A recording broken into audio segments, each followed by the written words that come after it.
अपने हाथों को उठाओ, बोलो सर्वशक्तिमान परमेश्वर, आज तेरा वचन मुझे सेम वापिस न जाने दे। तेरा आत्मा तेरे वचनों के द्वारा मुझे छुए, मुझे बनाए, अपनी इच्छा को मुझ पे जाहिर करे। आज मैं मोल्ड होके जाऊं, बन के जाऊं, नई शेप लेके जाऊं खुदावन, जो तेरे मन मुताबिक हो। आज हर एक कमी को जो मेरे जिंदगी में उस वचन की आग से वो जल के नाश हो जाए खुदावन। मैं अपने दिल को खोलता हूं। तूने कहा अगर कोई प्यासा तो मेरे पास आए। मैं आज प्यासा हूं खुदावन, तेरी आवाज को सुनने के लिए, तेरी मर्जी को जानने के लिए। मैं अपने दिल को खोलता हूं। आज मेरी प्यास को बुझाया जाए तेरे वचन के अनुसार। प्रभु यीशु मसीह, मैं अपने आप को आपके हाथों में सौंपता हूं। ये गवाहियां, ये वचन मेरी जिंदगी में 100 गुना फलों को लेके आए। मैं इस ग्रेस को रिसीव करता हूं प्रभु यीशु मसीह के सामर्थी नाम में। आमीन। ऊंचाई आशीष आपकी चर्च। जोरदार तारीफ करो यीशु मसीह की आत्मा के लिए जो हमारे बीच में मौजूद है। अपने पड़ोसी को बोलो स्वागत है यीशु मसीह की प्रेजेंस में। मैं आप सबका स्वागत करता हूं यीशु मसीह की हुजूरी में। बैठ जाओ अपने शरीर में, अपनी बाइबल को उठाओ अपने हाथ में और बोलो मैं इस वचन से प्यार करता हूं। ये मेरे शुद्ध रहने का आधार, मेरे चंगा रहने का आधार, और ये मेरा उद्धार भी है। अंगीकार करो, आज जो कुछ मैं सुनूंगा फलों को लेके आऊंगा।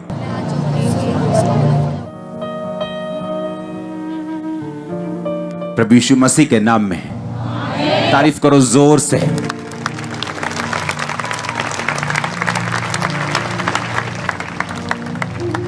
ब्लेस्ड डे है आज, आपकी टेस्टिमनी का डे है आज। हालेलुया।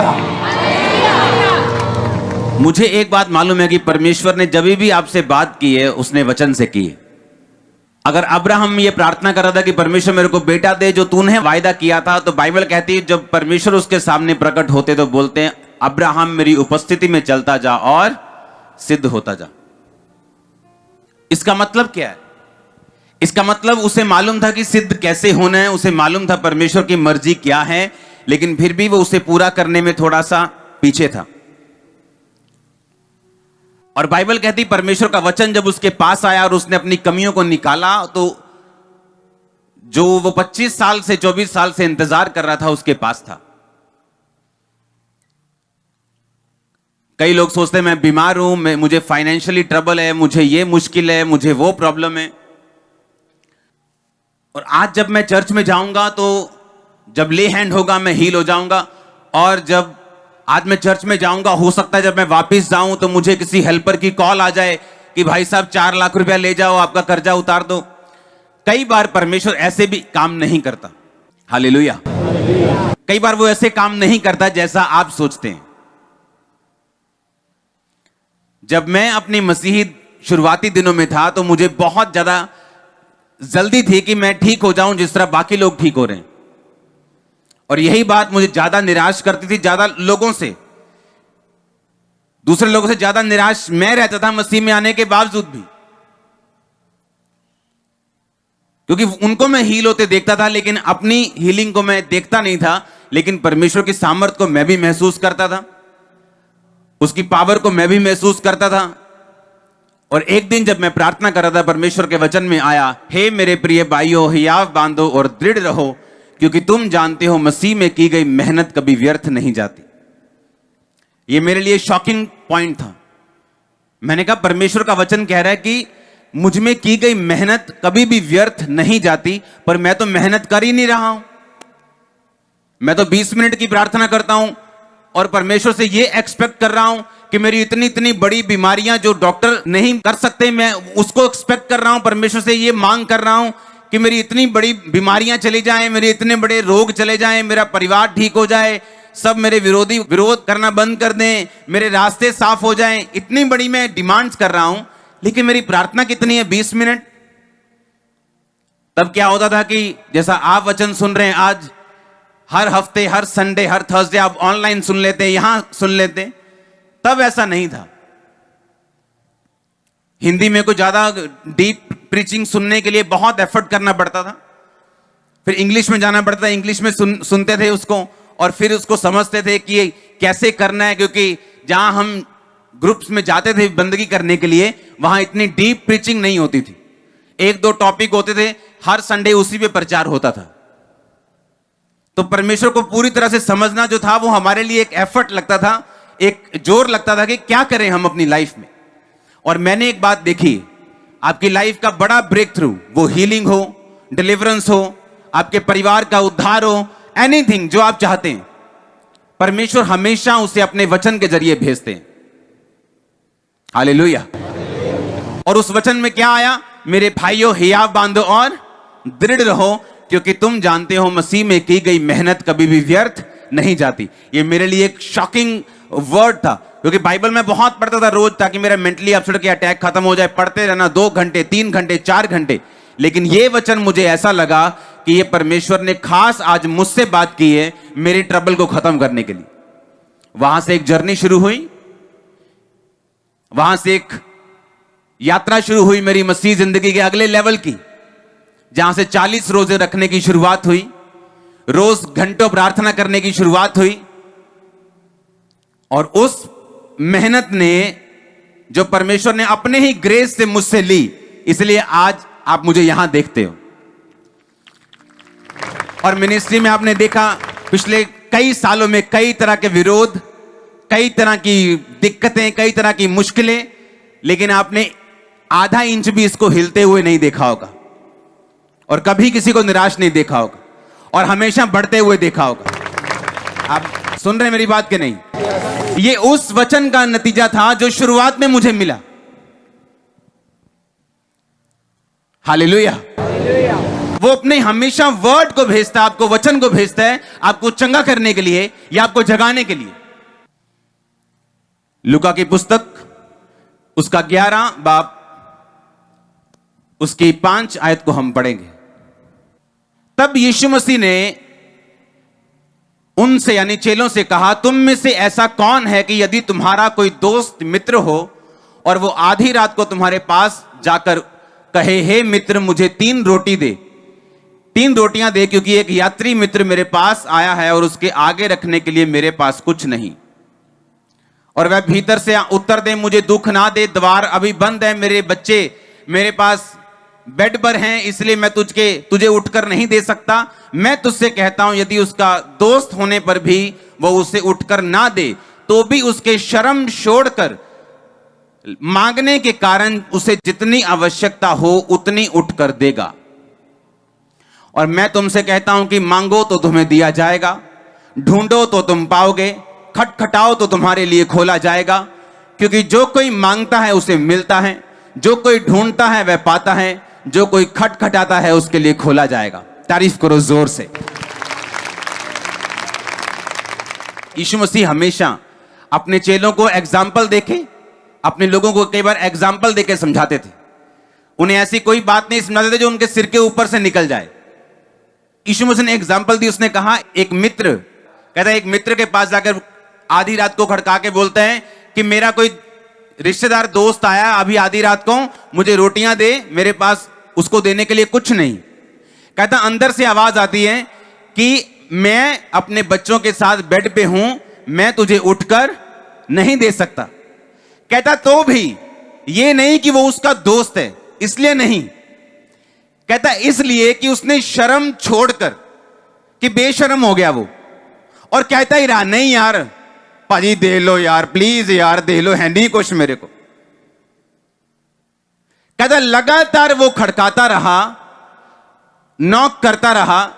कहता अंदर वाला उठा और उसने रोटियां दी। कहता इसलिए नहीं दी कि वो उसका मित्र था, कहता इसलिए क्योंकि उसने शर्म को छोड़कर मांगना नहीं छोड़ा। अब सुनो यीशु मसीह ने क्या कहा। उसने कहा, मैं तुमसे कहता हूं, मांगो तो तुम्हें दिया जाएगा। आप नहीं जानते कितना पावरफुल वर्ड है ये, आप नहीं जानते।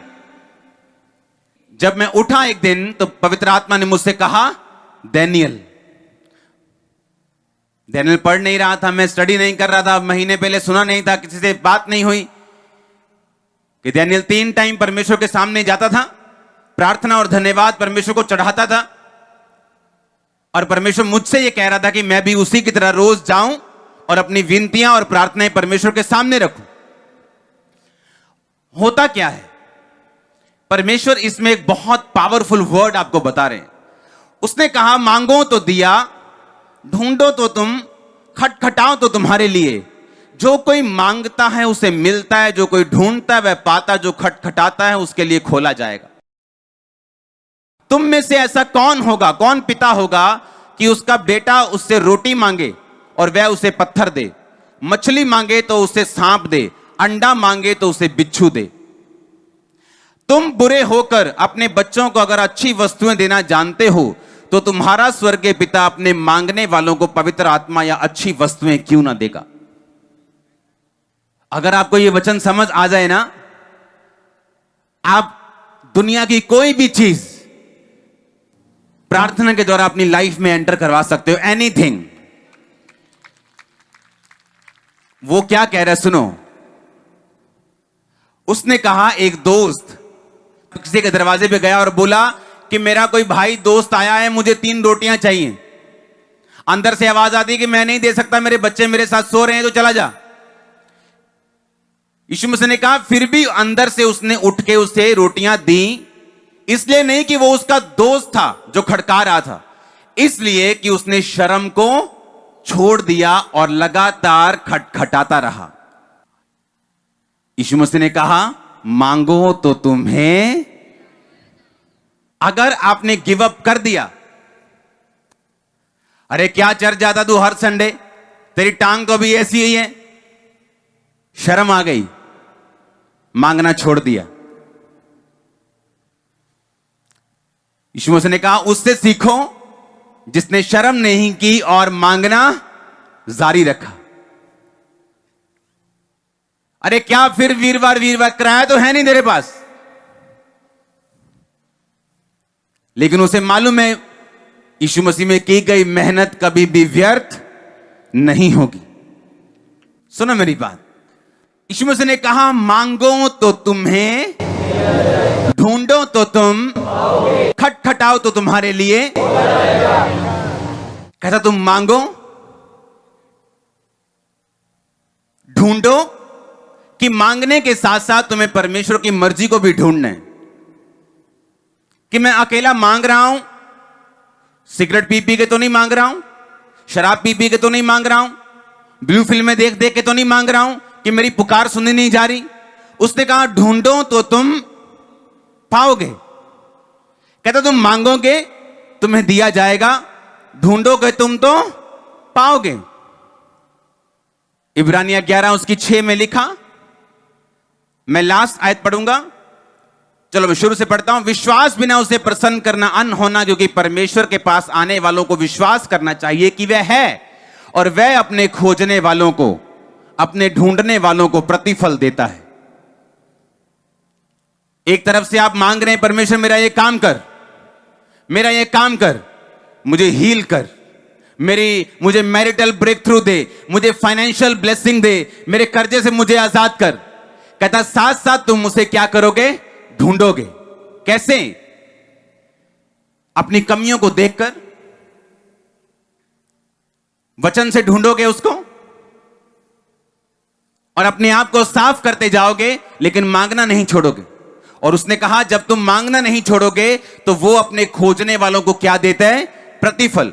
प्रतिफल का मतलब जितनी प्रार्थनाएं आपने पास्ट में की हैं और आपको उत्तर नहीं मिला, उन सब का हिसाब परमेश्वर अगली बार कर देंगे। इसका प्रतिफल का मतलब ये होता है। फल का मतलब होता है आपने प्रार्थना की, रोजे रखे, उत्तर आया। प्रतिफल का मतलब यह है कि आप प्रार्थना कर रहे हैं, लेकिन परमेश्वर को अभी कुछ चीजें ऐसी हैं जो आपकी जिंदगी में चेंज चाहिए, मोल्ड चाहिए, बदलाव चाहिए उसको, और वो उन प्रार्थनाओं को अपने पास रखता है। जब तक आप उस बदलाव को नहीं करते, चाहे वो माफी का बदलाव हो, चाहे वो एक मन हो के सिर्फ यीशु मसीह को मानने का बदलाव हो। क्योंकि यीशु मसीह के पास लोग आ जाते हैं लेकिन अभी भी रीति रिवाजों को नहीं छोड़ते, पुरानी चीजों को नहीं छोड़ते, साथ साथ वो भी चलती हैं। तो परमेश्वर कहता है मैं अपने खोजने वालों को प्रतिफल दूंगा, जो तुमने प्रार्थनाएं की हैं मैं उनको संभाल के रखूंगा। जब तुम मुझे खोजना शुरू करोगे पूरे दिल से तो मैं तुम्हें मिलूंगा भी और मैं तुम्हें प्रतिफल भी दूंगा। और कहता खटखटाओ तो तुम्हारे लिए। लूका 18 उसमें लिखा, उसकी 1 से 8। फिर उसने इसके विषय में कि नित्य प्रार्थना करना और हियाव ना छोड़ना चाहिए, उनसे ये दृष्टांत यानी एग्जाम्पल कही। किसी नगर में एक न्यायी रहता था जो ना परमेश्वर से डरता और ना किसी मनुष्य की परवाह करता था। उस नगर में एक विधवा भी रहती थी, उसके पास आ आकर कहती थी, मेरा न्याय चुकाकर मुझे मुद्दई से बचा। कुछ समय तक वो ना माना, परंतु अंत में मन में विचार कर कर कहा, ना तो मैं परमेश्वर से डरता हूं ना ही मनुष्यों की परवाह करता हूं, तो भी ये विधवा मुझे सताती रहती है, इसलिए मैं उसका काम कर दूंगा, उसका न्याय चुका दूंगा। कहीं ऐसा ना हो कि घड़ी घड़ी आकर वो मेरे नाक में दम करे। प्रभु ने कहा, सुनो ये अधर्मी न्यायी क्या कहता है, इसलिए क्या परमेश्वर अपने चुने हुओं का न्याय नहीं करेगा? जो दिन रात उसकी दुहाई देते रहते हैं, क्या वो उनके विषय में देर करेगा? परमेश्वर ने कहा, अगर एक विधवा एक पापी के पास जाती है और पापी सोच रहा है कि ये बार बार मेरे नाक में दम कर रही है, मैं इसका काम कर ही देता हूं। परमेश्वर ने कहा, वो आदमी जो ना तो परमेश्वर की डरता है ना किसी बंदे की परवाह करता है, रूखा सूखा आदमी है, वो भी ये सोच रहा है कि मैं इस विधवा का काम कर दूंगा क्योंकि ये बार बार मेरे पास आके मेरे नाक में नहीं तो दम करेगी। परमेश्वर ने कहा, सुनो ये अधर्मी न्यायी क्या कहता है। कहता, अगर अधर्मी न्यायी उसका न्याय कर सकता है, तो क्या जो दिन और रात मेरे नाम की दुहाई देते हैं, परमेश्वर कहता, क्या मैं उनके विषय में देर करूंगा? कई बार आपको सिंपल वचन देना बहुत जरूरी है, क्योंकि जब आप सुबह जाएंगे प्रार्थना में और परमेश्वर से मांगेंगे, इस तरह से नहीं मांगेंगे कि अगर आपकी प्रार्थना रिक्वेस्ट पूरी ना हुई तो आप विश्वास से हट जाएंगे या पाप की राह को चुन लेंगे या आप कुछ गलत स्टेप उठा लेंगे। इस तरह से नहीं। आप सुबह जब परमेश्वर के सामने जाएंगे और परमेश्वर से बोलेंगे, परमेश्वर मुझे इस ट्रबल से छुड़ा, फलाने व्यक्ति के दिल दिमाग रूह जिस्म जान पर तू अपना अधिकार कर, मुझे इस मुसीबत से छुड़ा और मेरा हल तू इस तरह से कर। सुबह प्रार्थना। आप दोपहर को बैठे, दोपहर को प्रार्थना, रात को बैठे, रात को प्रार्थना, बिना किसी मेंटल प्रेशर के, बिना किसी कंडीशन के, बिना किसी सेकंड बी प्लान के कि अगर मेरी ये प्रार्थना पूरी ना हुई तो मैं कोई और रास्ता अपनाऊंगा। आपके मन में सिर्फ इतना ही होना चाहिए कि अगर ये प्रार्थना पूरी ना भी हुई तो भी तो वो मेरा परमेश्वर ही रहेगा। अगर किसी दिन आपके बाप ने आपको 100 रुपया नहीं दिया तो आप पड़ोसी को बाप थोड़ी बना लोगे जाके। बाप तो बाप ही रहेगा, वो मारे तो भी रहेगा, डांटे तो भी रहेगा, दे कुछ तो भी रहेगा, ना दे तो भी कुछ रहेगा। आमीन। इस तरह से जब आप मेहनत करनी शुरू करेंगे और अपने आप को आप परमेश्वर के सामने समर्पित करेंगे, ढूंढो तो पाओगे, यानी आप परमेश्वर को ढूंढेंगे, अपनी कमियों को ढूंढेंगे, वचन से ढूंढेंगे, चर्च आके सुनेंगे परमेश्वर क्या कहते हैं और खटखटाएंगे, यानी आप उस प्रार्थना को करना कभी भी छोड़ेंगे नहीं। कब तक खटखटाएंगे? जब तक परमेश्वर दरवाजा नहीं खोलता। परमेश्वर आपको इसमें एक सीक्रेट दे रहा है जो आपको बड़े ध्यान से समझने की जरूरत। आप शायद समझ नहीं रहे इसको, वो आपको एक भेद दे रहे हैं। उसने कहा, कहता वो बंदा जो अंदर बैठा है इसलिए नहीं कि वो उसका दोस्त है उठकर रोटियां दे रहे, कहता उस शर्म छोड़ दी उसने और मांगता रहा। आप समझ रहे मेरी बात? कहता मांगो तो दिया। समझ आ रही कि नहीं? मेरे ख्याल से पूरे लोगों को नहीं आ रही, अभी भी आ रही क्या? आप समझो ध्यान से। उसने कहा अंदर वाला बंदा बाहर वाले बंदे को 3 रोटियां इसलिए नहीं देने आया क्योंकि वो उसका दोस्त था, कि उसने अपने दोस्त को देनी है तो मेरा दोस्त मांग रहा है मैं जाके दे दूं। उसने कहा नहीं, वो इसलिए उसको उठना पड़ा क्योंकि उसने शर्म को छोड़कर मांगा। यीशु मसीह ने कहा मांगो तो दिया। आपकी दिमाग की बत्ती जलाने की कोशिश कर रहा है परमेश्वर। कि अगर एक बंदा शर्म खाकर उसको देने के लिए आया, परमेश्वर कहता मैं तुम्हें देने के लिए क्यों नहीं आऊंगा। आप समझ रहे क्या? उसे तभी तो बोल दिया। उसने एग्जाम्पल देके आगे क्यों कहा मांगो तो दिया जाएगा। उसने क्यों कहा एग्जाम्पल देके? उसने कहा एक आदमी अगर ऐसा सोच सकता है तो जिसने उस आदमी को बनाया है वो उससे ज्यादा दिमाग और सेंस और इज्जत रखता है। आप समझ रहे हैं मेरी बात को? उसने कहा अगर तुम रोज आओगे और बिना लज्जा के छोड़कर मांगते रहोगे तो मुझे तुम्हें देना पड़ेगा। लूका 18 उसकी फिर से लास्ट आयत को पढ़ेंगे, इससे पिछली 7 आयत को। कहता जो दिन और रात उसकी दुहाई देते रहते हैं, क्या वो उनके विषय में देर करेगा? पर दिन और रात उसके नाम की दुहाई, सुबह प्रार्थना, दोपहर, या अगर आप 2 टाइम जाते हैं प्रभु के सामने, सुबह को शाम को, सुबह को शाम को, बस प्रार्थना करो, प्रभु पे छोड़ दो और उसे भूल जाओ, दिमाग पे मत रखो, टेंशन मत बनाओ उसकी, और परमेश्वर को काम करने दो। वो आपके रास्ते खोलने वाला है अजीब रीति के साथ। उसने एक सिंपल सी एग्जांपल दी है, कोई बहुत बड़ा फार्मूला नहीं आपको बोला कि फलाना केमिकल ले आओ, ऐसे कर दो वैसे कर दो। उसने कहा लज्जा छोड़कर मांगने के कारण अगर अंदर से बैठा बंदा दूसरे को दे सकता है, उसने कहा मांगो तो दिया जाएगा। यहां प्रॉब्लम है चर्च की।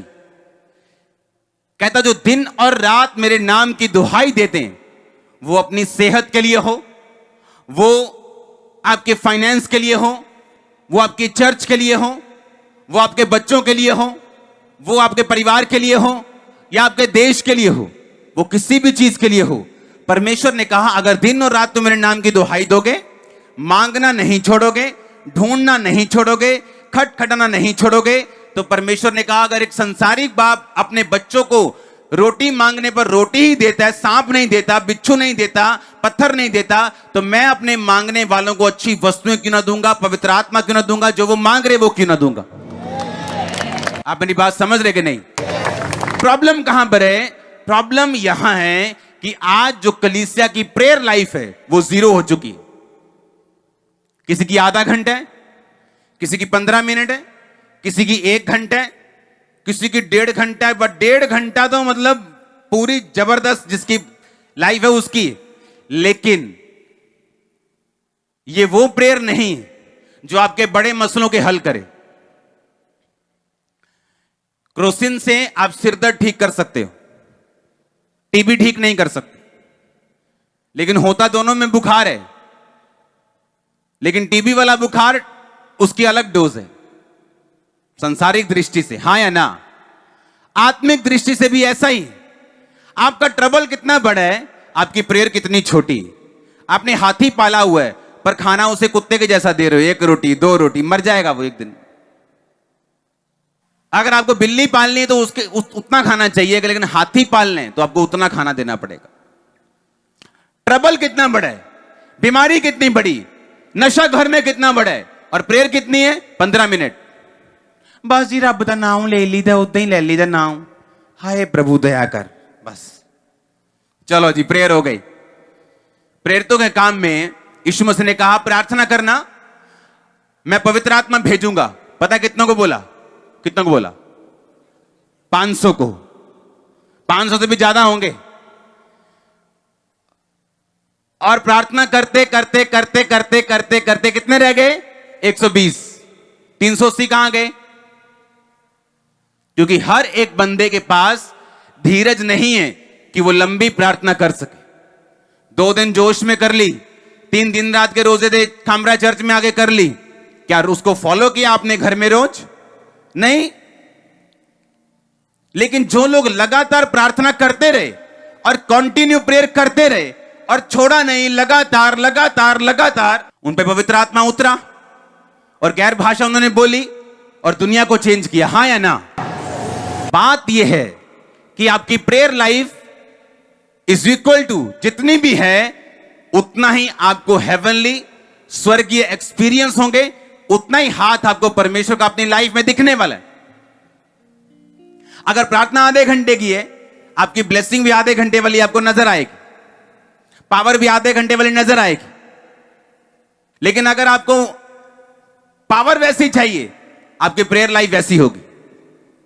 पौलुस लिखा, एक टाइम पर स्पेशल प्रार्थना करने के लिए शहर से बाहर जा रहा था। प्रेयर का इतना महत्व था उनके। आज प्रेयर कैसे होती? दाल चाड़ी है पांव पर, चलो प्रेयर ते बैजिए 15 मिनट, एक नाले गिनी भी जानी है सीटियां, 2 हो गई, चलो जी 3 हो गई, करी बंद कुड़िए, 4 हो गई, करी बंद करी बंद। और ये प्रेयर लाइफ इमेजिन करो, और शैतान कितना खुश हो रहा होगा ऐसी प्रेयर लाइफ। प्रेयर कर रहे हैं, फोन ऑन है, कभी भी घंटी बज सकती है, आप मजाक कर रहे हैं। पौलुस स्पेशल जा रहे हैं, प्रेयर करनी है। अच्छा कहां चलें? चलो शहर के बाहर चलें। शहर के बाहर पैदल जा रहे हैं, शायद उसे आधा पौना घंटा चल के गया होगा प्रेयर करने के लिए। और लिखा, रास्ते में एक औरत मिलती है जो बड़ी प्रभावशाली थी। वो उससे वचन को सुनती है और अपना जीवन प्रभु को देती है, अपने घर ले जाती है। और लिखा, बहुत से लोग परमेश्वर में आते हैं। इसका मतलब क्या? इसका मतलब जो लोग प्रेयर में ज्यादा हैं वो सोल सेविंग में भी ज्यादा होंगे और ज्यादा रूहें बचेंगी उनके द्वारा। हाँ या ना? पतरस, याकूब, यूहन्ना, जितने भी परमेश्वर के 3 जो चेले थे क्लोज ज्यादा, अगर आप उनके मिरेकल्स देखें तो वो दूसरों से ज्यादा, दूसरे चेलों से ज्यादा थे। बाइबल कहती है वो शाम एक टाइम पर परमेश्वर के घर में आ रहे थे प्रार्थना करने के लिए, लंगड़े को देखा और उस लंगड़े का हाथ पकड़ा, उठाया, उसे चला दिया। लेकिन पतरस उस समय लंगड़ा चलाने के लिए नहीं, कहां जा रहा था? प्रार्थना करने के लिए। उसकी लाइफ में प्रेयर का महत्व था। कहीं भी बैठ के उसने प्रेयर नहीं, एक स्पेशल जगह पे एक प्रेयर, उनकी लाइफ में प्रार्थना का एक बहुत बड़ा महत्व था। उन्हें मालूम था प्रार्थना यानी परमेश्वर से बात करनी, उसके साथ सहभागिता करनी, अपना प्रभु को देना और प्रभु से उसका लेना, उसका हेवनली मसा, उसकी ग्रेस, उसकी पावर को, उसके भेदों को प्रार्थना में लेना और फिर जाकर लोगों को डिलीवर करना। उनकी जिंदगी में प्रार्थना का एक बड़ा महत्व था और इसीलिए वो लंगड़ा चलाने के लिए वहां नहीं गया। बाइबल कहती है वो प्रेयर करने के लिए जा रहा था और वहां हीलिंग हुई, जेन्युइन हीलिंग्स, बड़ी हीलिंग्स। उस मिनिस्ट्री में आपको ज्यादा दिखेंगी जो लोग प्रेयर में ज्यादा हैं, सोल सेविंग जो प्रेयर में ज्यादा हैं। कितने मेरी बात को समझ रहे हैं? उसने कहा, क्या वो देर करेगा?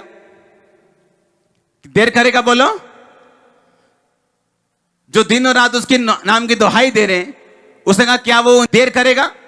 मांगो तो दिया, ढूंढो तो तुम, खटखटाओ तुम्हारे लिए खोला जाएगा। कहता लज्जा छोड़कर मांगने के कारण उसका मित्र उठा और उसे 3 रोटियां दी। कहता मांगो तो दिया। अगर आप रोज जाएंगे परमेश्वर के सामने, उसे उत्तर देना पड़ेगा आपकी प्रार्थना का। वो अपने वचन से पीछे नहीं हट सकता। आप ढूंढेंगे, उसने कहा तुम पाओगे। क्या ढूंढेंगे आप? परमेश्वर को, कि मेरे में क्या कमी। आप बाइबल पढ़ेंगे, आप निकालेंगे उन कमियों को, खटखटाएंगे, यानी लगातार उस प्रार्थना को परमेश्वर के सामने रखें। एक औरत के घर में एक परमेश्वर का दास गया। प्रार्थना करते वक्त उसने देखा कि 2 सांप हैं और उनके पेट बहुत बड़े बड़े हैं। उसका मतलब क्या निकला कि उसने कहा तुम क्या कोई प्रार्थना कर रही थी? औरत को बोला, कहती हां, मैं प्रार्थना कर रही थी कि परमेश्वर मुझे एक बैलों की जोड़ी दे, और परमेश्वर से मैं लगातार प्रार्थना कर रही थी। उसने कहा तो क्या हुआ? उसने कहा मैंने वचन सुना था मांगो तो दिया जाएगा, मैंने बड़ी प्रार्थना की उस दिन। पर कहती जैसे जैसे दिन बीतते गए मेरी प्रेयर स्लो होती गई, कम होती गई, और एक दिन मैंने प्रार्थना करनी फिर छोड़ दी। उसने कहा आपने क्या देखा दर्शन में? उसने कहा मैंने देखा 2 सांप है, उनके पेट बहुत बड़े बड़े हैं। उसने कहा ये वही ब्लेसिंग थी जो तेरे मांगने पर परमेश्वर ने भेज दी थी, पर तेरे गिव अप करने के कारण, क्विट करने के कारण, तेरे प्रार्थना बंद करने के कारण वो शैतान खा चुके हैं। एक परमेश्वर का दास, उसको परमेश्वर का आत्मा स्वर्ग में ले गया और उसको एक गोडाउन दिखाया। असली में बात है ये, एक बहुत बड़ा गोडाउन जहां पे गिफ्ट्स पड़े थे, पैक्ड गिफ्ट।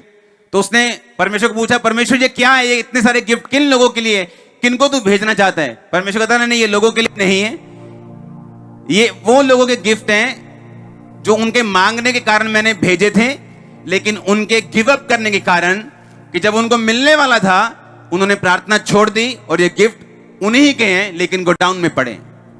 और ये रियल दर्शन है। और इसीलिए परमेश्वर ने अकेला ये नहीं कहा मांगो तो दिया, उसने कहा खटखटाओ तो तुम्हारे लिए। यानी तुम्हें अगर प्रेयर में बैठना है तो तुम्हें यह याद रखना है, तुम्हारा एक शत्रु भी है, तुम्हारा एक दुश्मन भी है जो तुम्हारे विश्वास के साथ लड़ेगा ताकि तुम्हें इस वचन से हटाया जा सके।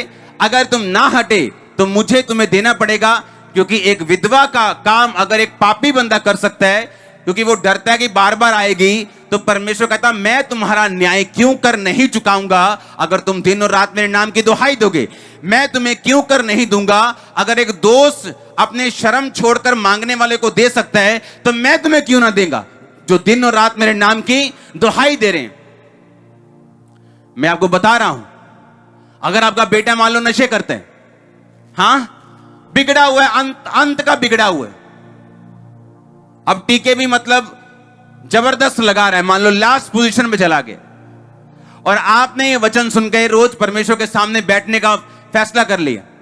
आप सुबह बैठे प्रभु को याद करवाया, आप दोपहर को बैठे प्रभु को याद करवाया, शाम को बैठे प्रभु को याद करवाया, कोई 1 महीना हो गया, उसके नशे और बढ़ गए, आपने गिव अप नहीं किया, आप मांगते रहे, ढूंढते रहे, खटखटाते रहे।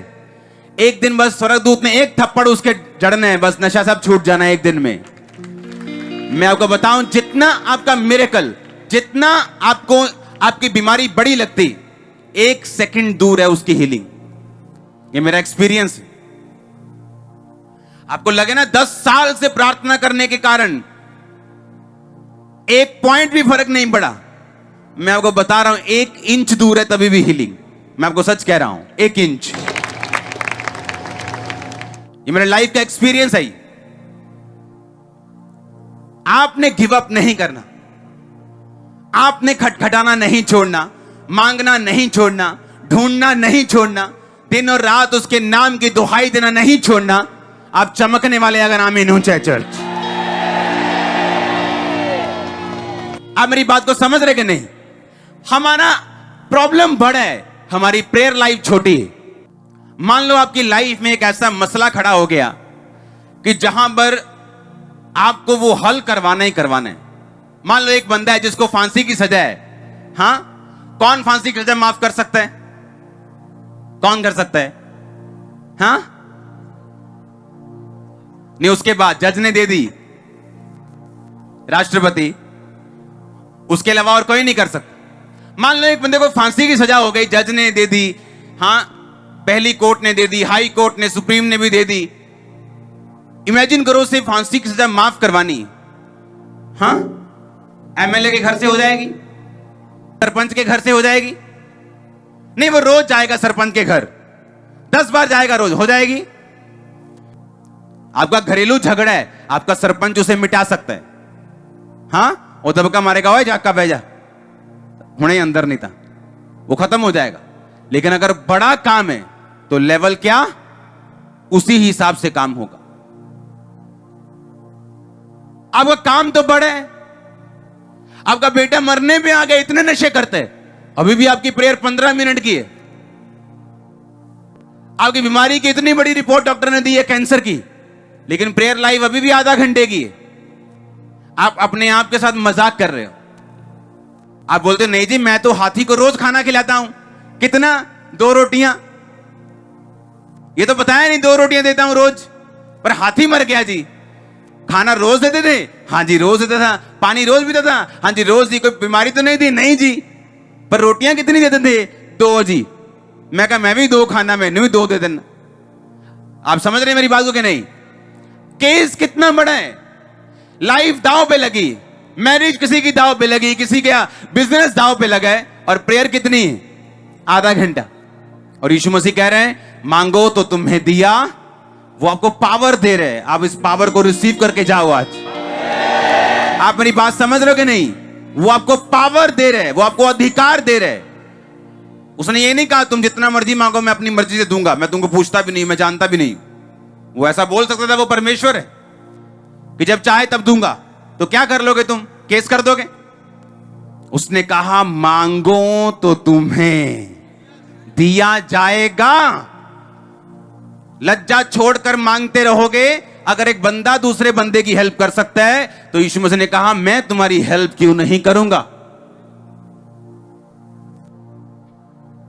अगर वो दोस्त कहता चल यार 2 बारी मांग लिया, चल कोई नहीं, तेन दसांगे तेरा टाइम आया, नाराज होकर घर चला जाता, खुद भी कुड़कुड़ करता रहता, दोस्ती भी जाती, भूखा भी रहता, अपने दोस्त ने भी भूखा मारने सारी रात। यही हाल क्रिश्चियन लोगों का है। परमेश्वर के पास गए, 2-4 बारी मांगा, नहीं मिला, उन सारे पासे नेगेटिविटी फैलाई है। अब हालेलुया। उसने कहा मांगो तो तुम्हें दिया। वो आपको पावर दे रहे, अथॉरिटी दे रहे, अधिकार दे रहे कि बैठ जाओ, मांगो, दोपहर को, सुबह को, शाम को बैठ जाओ और मांगो। मांगो, ढूंढो, खटखटाओ, मांगो, ढूंढो, अपनी लाइफ को चेक करो और लगातार खटखटाओ। क्या वो तुम्हारे विषय में देर करेगा? मैंने कहा क्या वो तुम्हारे विषय में देर करेगा? जो दिन और रात उसके नाम की दुहाई देते हैं, क्या वो उनके विषय में देर करेगा? आप बड़े मिरेकल्स को लेने वाले यीशु मसीह के नाम पर। घर जाओ और अपनी प्रेयर लाइफ को सुधारो और सोचो, एक हाथी 2 रोटियों से नहीं पलेगा। हालेलुया। जितना बड़ा केस है उस हिसाब की आपको मेहनत करनी पड़ेगी परमेश्वर में। और वो कहता है कि मुझ में की गई मेहनत कभी भी व्यर्थ नहीं जाएगी, मेहनत व्यर्थ नहीं जाएगी। जो आप मांगेंगे परमेश्वर आपको देगा। शैतान क्यों अविश्वास डालते हैं? वो क्यों हर वक्त लड़ते हैं? क्यों चीजों को आपकी लाइफ में घुमाने की कोशिश करते हैं? क्योंकि वो उसे पता है कि अगर ये अविश्वास में आया तो ये मांगना छोड़ देगा, खटखटाना छोड़ देगा। अविश्वास में आया तो पाप करेगा, पाप करेगा तो इसका मतलब ढूंढो तो तुम पाओगे, ये वाला लाइन कट जाएगा इससे। ढूंढता वही आदमी है परमेश्वर को जिसकी लाइफ में पाप ना हो। अगर उसे मालूम है मेरी लाइफ में पाप है तो उसे मालूम है परमेश्वर को मैं ढूंढ नहीं रहा हूं, तो मांगते रहना। सिर्फ मांगने से कुछ नहीं होगा, क्योंकि 3 वचन पूरे करने पड़ेंगे, मांगना, ढूंढना और खटखटाना। हालेलुया। क्योंकि आपका परमेश्वर कोई तांत्रिक तो नहीं है कि आप उसे कुछ भी देंगे और वो खुश हो जाएगा और आप कुछ भी मांगे बोलेगा ठीक है तूने इतना दिया मैं भी देता हूं। उसने कहा मैं तुम्हारा दिल चाहता हूं, तुम्हारी स्पिरिट चाहता हूं, मैं ये चाहता हूं कि तुम मेरा ज्ञान रखो, बाकी सब चीजें उसके बाद में, आपकी गिविंग ऑफरिंग उसके बाद में, पहले नहीं। बोलो अपने पड़ोसी से, बोलो मांगो। मुझे तो मालूम नहीं, लेकिन जब मैं मांगो बोल रहा हूं तो मुझे फायर फील हो रही। बोलो अपने पड़ोसी को, बोलो मांगो तो तुम्हें दिया जाएगा, ढूंढो तो तुम पाओगे, खटखटाओ तुम्हारे लिए खोला जाएगा। मैं आपके डोर्स खुलते हुए देख रहा हूं, मैं आपके डोर्स खुलते हुए देख रहा हूं, हीलिंग के, डिलीवरेंस के डोर खुलते हुए, फाइनेंशियल ब्रेक थ्रू के डोर खुलते हुए देख रहा हूं, आत्मा की बातों के डोर खुलते हुए देख रहा हूं, स्पिरिचुअल यीशु मसीह के नाम में हाई जाने के डोर खुलते हुए देख रहा हूं। यीशु मसीह के नाम में आमीन। ऊंचाई आशीष आपकी, ऊंची आवाज में हालेलुया, ऊंची आवाज में हालेलुया, आमीन। मैं कौन सी टेस्टिमनी आपको दूं? मैंने लोगों के दिमाग सेट होते हुए देखे इस प्रेयर से कि मांगो तो दिया जाएगा। रोज प्रभु के सामने, रोज रोज रोज रोज रोज मैंने ढीठ आत्माओं को देखा है, ढीठ कामों को देखा है अपनी लाइफ के सामने, बहुत ढीठ। ऐसे खड़े होते थे, बोलते थे हाँ कर प्रेयर, रोज कर, रोज 3 टाइम 6 बार जा रोज, हम 1 इंच भी हटेंगे नहीं, तू कर प्रेयर। ऐसा उखाड़ा है ना परमेश्वर ने, ऐसा उखाड़ा है उसे। आप मुझे बताओ, अगर वचन आपके साथ है कौन जीतेगा, वचन या शैतान? वचन। बस अपनी राह पकड़े रहना, अपनी लाइन मत छोड़ना। प्रेयर का एक नियम बनाओ अपने घर में कि एक टाइम अपने परिवार के साथ बैठो, छोटे बड़े सब इन्वॉल्व करो, दूध पीता बच्चा से लेके अगर चारपाई पर कोई बुजुर्ग है तो उसे भी बिठाओ उस प्रेयर में। एक टाइम परमेश्वर के सामने अकेले जाओ और प्रार्थना इस तरह से करो कि आपके मेंटल लेवल पे कोई प्रेशर ना हो कि अगर पूरी ना हुई तो क्या होगा। बस सोचो कि परमेश्वर के सामने रख दी, वो चंगा करे ना करे वो मेरा परमेश्वर। बस इस तरह से। कितनी देर तक वो नहीं सुनेगा। उसने कहा अगर वो शर्म छोड़कर मांगा और उसे शर्मिंदा करता उन्हें अंदर बैठे नु कीता कि नहीं कीता कि यार दे ले यार भाजी रिक्वेस्ट है भाजी आ मैं देखो दरवाजे मोरे लम्मे ही पै गया हूं। हाँ वो भी कहता है छाड़े यार। यीशु मसीह ने कहा मांगो तो तुम्हें दिया। लज्जा छोड़कर मांगना, शर्म छोड़कर मांगना। यहां ऐसे लोग हैं जिनको जो वर्शिप करते हैं ना तो ऐसे धीरे धीरे उनको शर्म आती कि मैं इतनी बड़ी पोजीशन पे हूं, लोग देख लेंगे ऑनलाइन तो क्या कहेंगे। यीशु मसीह ने कहा अगर तुम लज्जा छोड़कर मांगोगे तो मैं तुम्हें दूंगा। दाऊद की पत्नी बोली तू जब नाच रहा था तो तेरा पेट नजर आ रहा था, तेरे शरीर नजर आ रहा। उसने कहा जिस परमेश्वर ने मुझे ऊंचा किया नीचे से, उसके लिए मैं और नीचा होऊंगा ताकि मुझे और ऊंचा कर सके। ये जरूरी था आपको बेसिक कई बार भूल जाते हैं हम। कई बार हम हिंदी के टीचर बन जाते हैं लेकिन क ख भूल जाते हैं। कई बार सोचते क ख याद करो, कहां ग है कहां न है भूल गए। वो हाल कई बार क्रिश्चियन लोगों का है। हम गहरी बातों में चले जाते, गहरा और गहरा और गहरा, पर बेसिक कहां गया हमारा। जहां प्रेरितों का काम है बेसिक पे टिका हुआ है। प्रेयर, वचन, फास्टिंग, बेसिक। अगर यही पूरा नहीं तो कोई इब्रानी पढ़ लो, यूनानी पढ़ लो, इधर चले जाओ उधर चले जाओ, कोई फर्क नहीं। अपने हाथों को उठाओ, थैंक यू जीसस। अपनी प्रेयर लाइफ को मेंटेन करने का वायदा करो, एक योजना बनाओ। उसने कहा एक दोस्त को दे सकता है तो मैं तुम्हें क्यों नहीं दूंगा। मांगो तो दिया जाएगा। वो तुम्हें देने के लिए तैयार है, इसका मतलब। हिलाओ अपने हाथों को, थैंक यू जीसस।